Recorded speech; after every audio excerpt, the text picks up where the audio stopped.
Hello, Christ the King. I want to take a few minutes to talk to you about something really important in the life of our parish. The launch of a Sunday evening service, beginning on February 22nd. But before I talk about schedules and structures, I want to talk to you about why. And I want to talk about Evensong, because that's near the heart of it. Evensong, if you've never heard of it, is one of the church's greatest gifts. Many call it the crown jewel of the Anglican patrimony. It's not rushed, it's not loud, it's not anxious. Evensong is the church ending the day by handing the world back to God. Historically, it's how Christians learned to pray when they were tired or distracted or overwhelmed. The Psalms do the praying for us. The scripture is read slowly. The light fades. We listen more than we speak. Evensong doesn't ask, what do you feel? It asks, where is your attention? And then it gently, patiently returns that attention to God. In a world that never stops talking, Evensong teaches us how to be still without being empty. What's striking is that Evensong isn't just a relic of the past. In England, where church attendance overall has declined, Evensong has quietly resurged. Cathedrals there report that Evensong is often their most attended weekly service, drawing people who don't come to church on Sunday at all. Studies from the Church of England show a large percentage of Evensong attendees are not regular churchgoers. Many are either younger adults seeking depth or older adults returning to church, Zoomers and Boomers, because Evensong feels sane and grounded and beautiful. And people aren't coming because it's trendy. Evensong, they're coming because it's true and because it doesn't shout at them. They come burdened, they come tired, they come skeptical, and Evensong gives them permission to breathe in God's presence again. So why are we doing this here at Christ the King? Well, there's three reasons, really, held together. The first, formation and stability. An evening service allows for a quieter, more contemplative form of worship, where theology can be deep, and prayer can be slow, and attention can be oriented. An evening service creates resilience because it forms Christians who are steady and grounded and not spiritually reactive.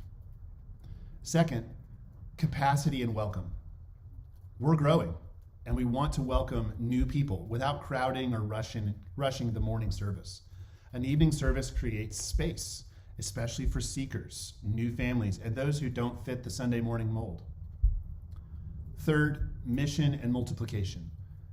This service will form leaders. It will deepen Liturgy Guild life, and it will prepare us to send people, including laying real groundwork for future church planting.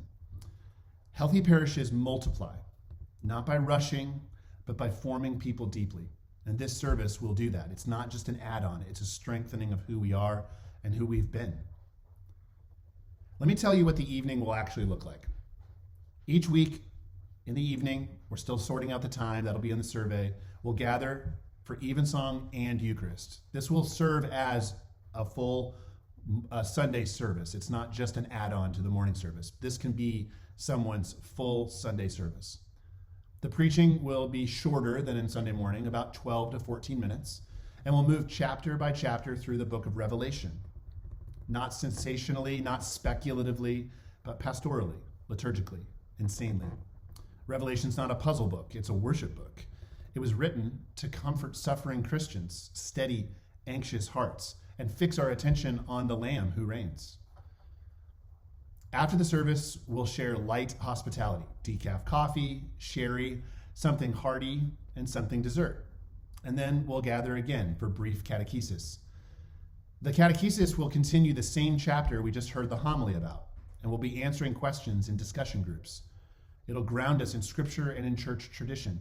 No charts, no conspiracies, no decoding the news, just scripture, worship, and formation. So how can you participate? Some of you will help serve on a launch team. In fact, we are looking for 22 people from Christ the King to commit to forming a team to launch this second service. This commitment to the launch team is a 3-month commitment, 3 months. and similar in commitment level to when we had a launch team for Alpha last year. You may have been on that team, or you may know someone that was on that team. And you might join this launch team for the same reasons as Alpha. You want to see new people come to know God in our church. This will function as our spring outreach ministry. Others might join the launch team as a Lenten practice of prayer and mission. This starts on the first Sunday in Lent. Others might be really excited for the quiet or the beautiful music. You might have friends that you might want to introduce to our tradition or our parish.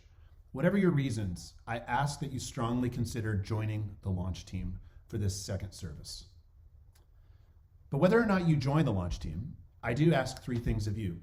First, I'll ask that you fill out the survey attached to this video.